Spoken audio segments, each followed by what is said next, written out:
Hello, good day everyone. So this video lesson is all about calculating the mean, variance, and standard deviation of a discrete random variable. So the mean of a discrete random variable, okay, is the central value or average of its corresponding probability mass function. Okay, it is also called as the expected value. Okay, so we use the formula, okay, the mean. So ayan yung symbol niya, the mu symbol is equal to the summation or sum of all, okay, summation of x times p of x. Okay, so x is the outcome and p of x is the probability of the outcome. Okay, so yun yung tatandaan natin kapag kailangan natin or pag hinahanap natin yung mean ng isang discrete random variable.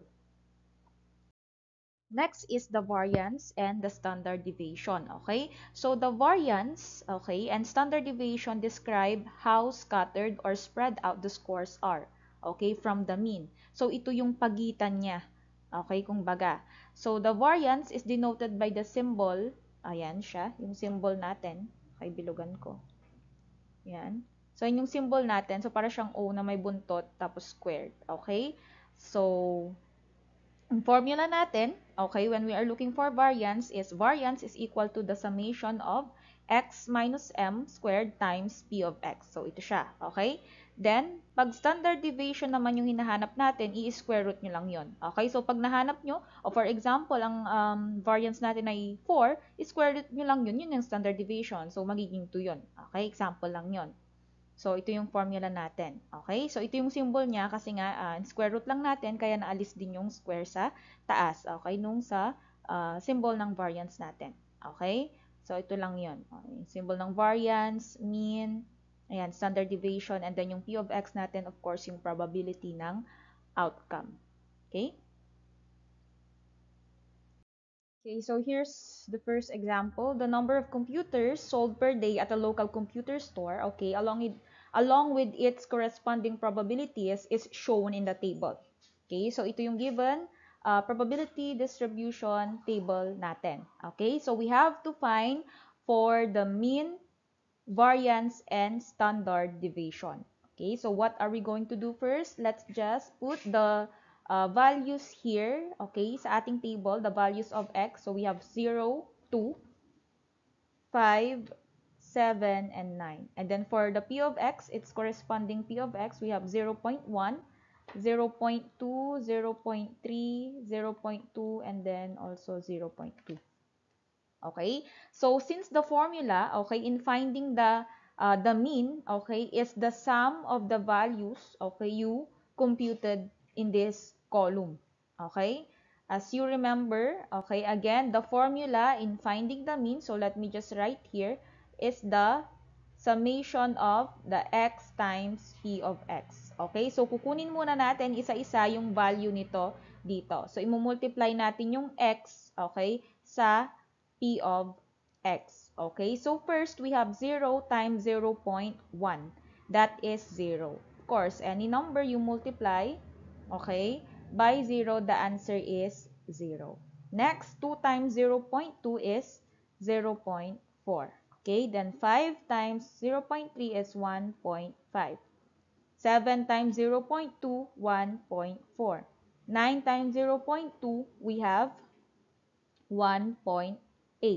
Okay, so we already computed, okay, the values of x times p of x column. Okay, so we are now ready, or we can now get the value of the mean by just adding all this, okay, all these values. Okay, so we have to add 0 plus 0.4 plus 1.5 plus 1.4 plus 1.8. Okay, so pag inad natin yan, ang makukuha natin ay 5.1. Okay? So, 5.1. So, ibig sabihin, yung value ng mean natin ay 5.1. Okay? Next, we have the variance. Okay? So, ang formula ng variance natin, okay, is equal to the summation of x minus the mean squared times p of x. Okay? Ayan, siya. So, una, kunin muna natin yung x minus mean. So, magagamit natin yung mean na nakuha natin dito. So, yung x natin, andito siya. Titingin tayo dito. So, 0, i-minus natin siya isa-isa. Okay? So, 0 minus 5.1. Ito yung mean natin. Okay? So, 0 minus 5.1 is equal to negative 5.1. Okay? Next, 2 naman, yung pangalawa, we have 2 minus 5.1, that is negative 3.1. Okay, next, 5 minus 5.1, of course, that is negative 0.1. Okay, mina-minus lang, sinusubtract lang natin. Okay, 7, next, 7 minus 5.1, that is 1.9. And then 9 minus 5.1, that is 3.9. Okay, so we got na the x minus mean column. Let's proceed with the next one, which is yung x minus the mean, okay, squared. So, i-square mo lang. Kung ano yung nakuha mo dito, i-square mo lang siya, okay, to get this column, itong part na to. Okay? So, negative 5.1 squared, that is equal to positive 26.01. Okay? Next, negative 3.1 squared, that is 9.61. Negative 0.1 squared, that is 0.01. And then 1.9 squared is 3.61. Then we have 3.9 squared, that is 15.21. Again, saan nakuha yung nandito sa column na ito, in-square lang natin yung nandito. Okay? Next, after that, nasa last part na tayo. Okay? So, we have to find for the x minus mean squared times p of x. So, ibig sabihin, yung mga nakuha nyo, okay, so bilugan ko ng ibang color. Yung mga nakuha nyo dito, okay, i-multiply nyo siya ulit dito. Okay, so titingnan natin yung dalawang blue dyan na binlugan ko. Okay, so 26.01 times 0.1, okay, that is equal to 2.601. Okay, next, 9.61 times 0.2, that is 1.922. Next, 0.01 times 0.3, that is 0.003.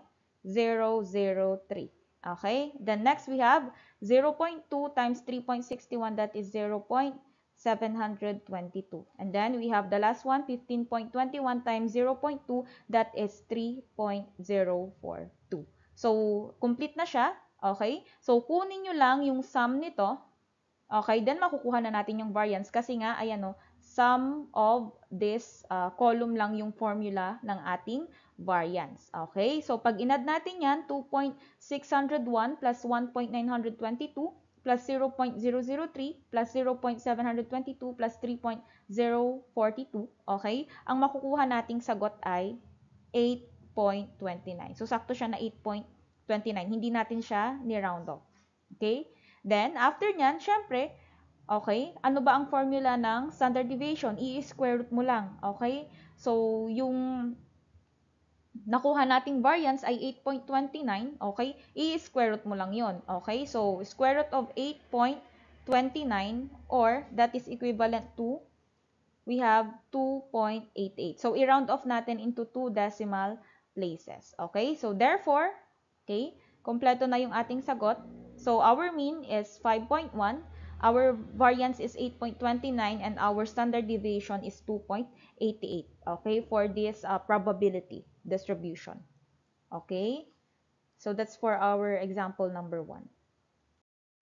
Okay, let's have this example number 2. Okay, so we have to complete that the table, okay, and determine the mean, variance, and standard deviation of each random variable. So, same procedure lang. Okay, so dito, directly na siya na nakalagay sa table. So, kukomplete lang natin siya, ikokompleto natin siya. Okay, so we have the first one, the first thing we have to do is to multiply the x or the outcomes by the probability of x. Okay, so we have x times p of x.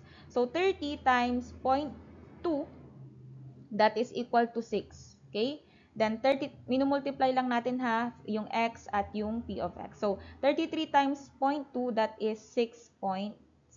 And then, 38 times 0.35, that is 13.3. Then, 40 times 0.23 is 9.2. Then after that, we have 50 times 0.2, that is 1. Okay, then we can get now the mean. Because again, the formula of mean is just the summation of this column. Okay, so lahat ng values yan, i-add nyo lang. So 6 plus 6.6 plus 13.3 plus 9.2 plus 1. Then you will get, we have 36.1. Okay, so that is our mean. Okay, and then after that, we will use it now to find the variance and standard deviation. So dito, yung susunod na column, we have x minus mean. So yung x natin, titingnan nyo yung x dito, minus our mean. So 30 minus 36.1, we have negative 6.1.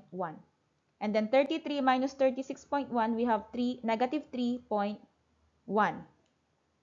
38 minus 36.1, we have 1.9.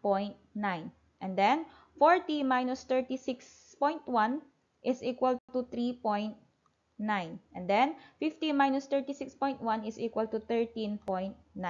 Okay, after you got this one, after you get the x minus the mean, okay, you are now going to square it, double it. Okay, so negative 6.1 times, or I mean negative 6.1 squared. Okay, so that is 37.21. So negative 3.1 squared, that is 9.61. 1.9 squared is 3.61. Then 3.9 squared is 15.21. So again ha, ito lang, ini-square lang natin siya. 13.9, lastly, squared is 193.21. Okay? Then after that, we are now going to solve for the last column. So in here, after you squared this one, okay, imumultiply na ulit natin siya sa p of x natin. So titingnan nyo ito at saka ito. Imumultiply nyo siya sa isa't isa. So 0.2 times 37.21, pag kinumpute natin yan, ang lalabas dyan, 7.442. Huwag muna kayong mag-round off dito into 2 decimal places. Okay? So, mag-round off lang tayo doon sa ating mean, variance, or standard deviation. So, pag dito sa table, walang mag-round off. Okay? So, 7.442. Then, next, we have 9.61 times 0.2, and that is 1.922. Next, we have 3.61 times 0.35, that is 1.2635. Then, we have 15.21 times 0.23, and that is 3.4983. And then we have 193.21 times 0.02, that is 3.8642. Okay, then after that, syempre, para makuha natin yung variance, i-add lang natin ito. So 7.442 plus 1.922 plus 1.2635 plus 3.4983 plus 3.8642. And that is equal to, sakto siyang 17.99. Okay? Then, for our standard deviation, i-square root nyo lang yung 17.99. Okay? Square root nyo lang ito. Ang sagot dyan ay 4.24. So, ano niya siya, non-terminating decimal ito. So, ni-round off lang natin siya into 2 decimal places. Okay? So, therefore, okay, we have our answer now. We have our mean, variance, and standard deviation. Okay, so that's it for this video lesson. Okay, thank you.